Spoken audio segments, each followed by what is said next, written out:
So, the FNAF 2 movie came out, and we have a repeat of what happened with the first movie in 2023. We have a super polarized review situation between audiences and critics. I'm gonna get it out of the way right now. I'm with these guys to the very end. I am these guys. This is absolutely crazy. And I just want to kind of go through some of the reviews, some of them that I agree with, some of them that I don't. I do think this movie has flaws, just like the first movie. The first movie had a lot of flaws. This one has slightly less flaws in terms of quantity. Anyways, I'm going to get into some of these reviews. Sorry, I use an ad blocker. Arrest me or something. He says, with some incredible puppets feeling like the lone bright spot, FNAF 2 somehow misses the mark even more than the last entry. Alan French, what do you got to say, bro? I don't understand this sentiment. Better scares, but a boring narrative? There was no part of this movie where you're yawning. Let me just say that. Unless you're literally not paying attention and you're consciously ignoring the movie, this shit was anything but boring. That's a wild thing I'm seeing way too many of these critics saying. That's insane. Okay, this guy does know, the basic plot, except he doesn't know how to spell Fazbear. That's unfortunate. It literally spells it out for him in the movie.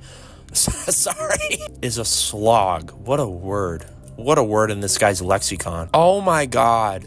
Oh my god. They think she's cool because she's weird. Dude, both of those things can happen. Laziest kind of teaser for the next movie. They call that credit scene lazy. That was like the best scene in the entire movie. Or simply here to add to the body count. Why not? Why not? Is that a bad thing? Whatever. Skeet Roach is here for the nostalgia. Okay. Listen, I understand why general audiences think this, but this is not true. He's here for a way bigger reason, and it's not that. It may seem like he did a whole lot of nothing in this movie because he doesn't have a role in FNAF 2 ever. Okay, thank you. Okay, thank you. Okay, thank you, because that's true, because she actually did a good job. I didn't read a 2 out of 10 out of this guy. I don't know. At least he has media literacy, which a lot of the other reviewers don't have. Stepping stone for another film? I mean, yeah, it's hard to imagine how they would do a FNAF 2 movie that isn't a prequel, and I low-key didn't want them to do a prequel. And again, like the first movie, I think they did good with what they had to work with, like the skeleton they had to work with. The storytelling, acting, and overall tone leave much to be desired. I think they nailed the tone. I think the acting was about the same, slightly better than the first one. The storytelling, I think the movie just needed to be longer. I think it just needed to be like slightly above 2 hours and more flashbacks. We had 1.5 flashbacks, the half one being the dream sequence. FNAF 2 feels a wow in any particular department other than being for the fans and much of his unintentional humor. Still, there's a glimmer of hope here in its silvery eyes. Whoa. Does he know? That this can all be something more down the line. I wouldn't say it fails to wow in any particular department other than being for the fans. Basically, you could reword that to being like, this movie's nothing more than fan service. That's basically what this guy's saying. I wouldn't say that. I think there's a lot of good moments in this. Like, they do focus on kills for a good amount of time. There is no way the video game is worse than this. Impossible. Very extreme review that also simultaneously tells you he doesn't know ball. 0.5 out of 5. A movie that is extremely convoluted, poorly crafted, awkwardly performed, and worst of all, not even entertainingly bad, but boringly so. Boring. Any of the reviewers that say boring, I just don't believe you. I don't believe you think this movie was boring for any other reason than just not being immersed or invested in the story, and you're just there for the sake of reviewing it. That's a problem. And also, I think another thing that probably happened with the first movie as well is that general audiences, general critic reviewers will watch the movie, not understand certain things, and then go, Rotten Tomatoes, read these reviews, and then formulate their opinion based off of their peer reviewers. And then it kind of leads into the 12% versus 88%. I think that's a contributing factor. Oh, we have an actual tomato. Leaning much more into the scares and horror aspect of the franchise means that longtime fans and newcomers will have a lot of fun. The animatronics are once again extremely impressive. No negative things in this. We'll read a full review that's positive because we read a full one that was negative. Oh, issues? Is that how a hard time delivering on the scares? Longtime fans, lore drops, Easter eggs that they wanted. Many newcomers will feel alienated. They needed to research in order to fully understand what was happening. This is true for some things. Spoilers, by the way. I'm going to talk spoilers in this at some point, so 3, 2, 1.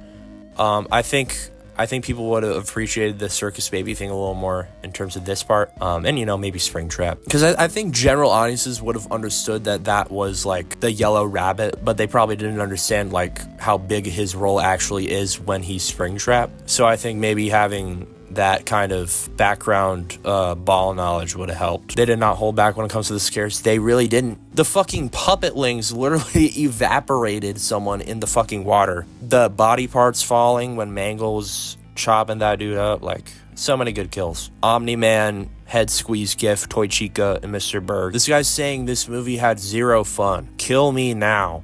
Wow. There's no logic, no scares. Me when I'm just lying. Its sole what the fuck? Man, we're just saying words. Appears to be boring its audience to death. Oh! Michael Afton.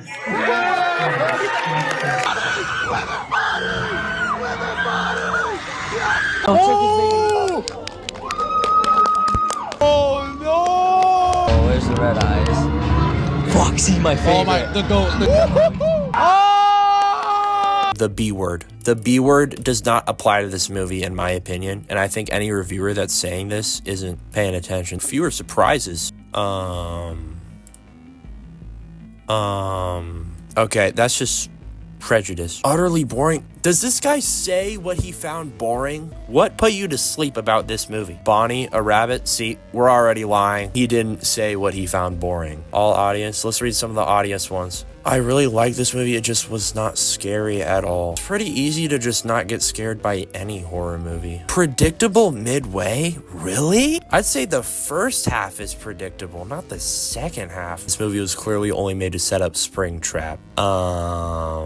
IMDb. Look at this. We got some data here. There's a few ones. We kind of gravitate towards here, and obviously, a whole bunch of tens. This was more about the marionette than Freddy. True, but who's gonna tell him that's how it's always been? No justice to the games? We ignored the whole scene in the office. What? Pretty bad CGI.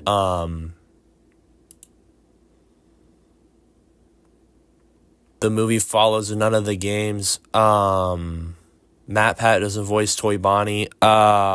Freddy's with an IE. I'm no film critic, but if you ask me, this movie was an 11 out of 10, because just take one look at my channel. It is a movie that has a lot of fan service, but I really don't get the sentiment with a lot of these reviews that fan service equals bad. This is a movie with a full story. If you're paying attention, does make sense. There's a lot of things they could have done better, a lot of things they could have done different. Same with the first movie, but this is better than the first movie. Just one thing that I just do not agree with whatsoever is that this movie was boring. It was anything but boring. How do you guys feel about the movie? If you guys have anything to say, I'll read the comments. Maybe I'll respond. I'll see you guys in the next video. Goodbye! Drop that 7-year-old in the back alley. Drive away. Oh. Is she 7? Is she 6, 7? Oh, God. Oh, God. So